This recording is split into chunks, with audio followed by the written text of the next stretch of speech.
السلام علیکم دوستو، روزانہ اسلامک باتیں اور وظائف قرآن و حدیث کی روشنی میں حاصل کرنے کے لیے ہمارا چینل ڈیلی اصلاح لازمی سبسکرائب کیجیے۔ بسم اللہ الرحمن الرحیم۔ دوستو، آج کی ہماری ویڈیو ایک بہت ہی اہم وظیفے کے متعلق ہے،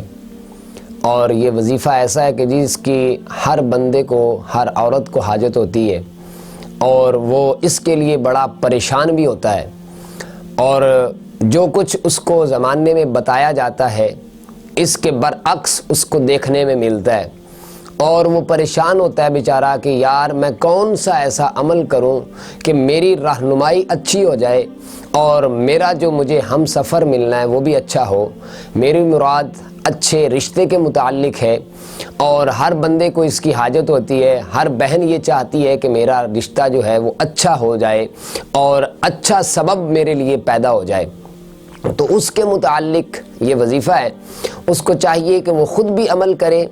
اور زیادہ سے زیادہ اپنے دوست و احباب میں بھی اس کو شیئر کرے۔ تو تمام ناظرین سے یہی التماس ہے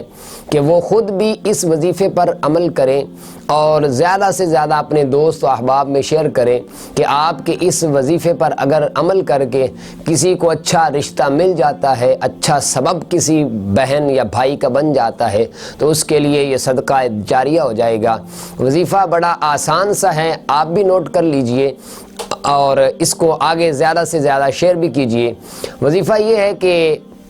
مرد حضرات جو ہیں وہ کھلے آسمان کے تلے انہوں نے یہ وظیفہ کرنا ہے، اپنے سر پر کوئی چیز انہوں نے نہیں رکھنی ہے، اور جو بہنیں ہیں وہ اپنے سر پر دوپٹہ اوڑھنے کے بعد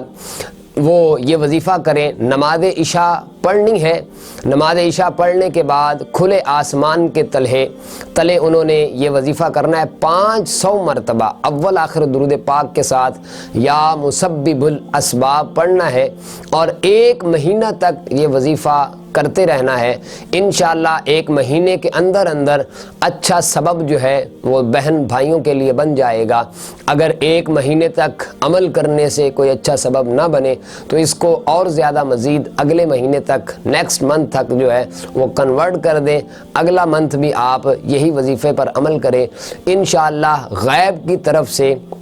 بہن بھائیوں کے لیے اچھا سبب جو ہے وہ اللہ تبارک و تعالی پیدا کر دے گا۔ تو دعا ہے کہ میری اللہ رب العزت جو ہے ہم سب کو ان وظائف پر عمل پیرا ہونے کی توفیق عطا فرمائے، اور جو اس وظیفے کو آگے شیئر کرے اللہ رب العزت اس کو بھی جزائے خیر عطا فرمائے۔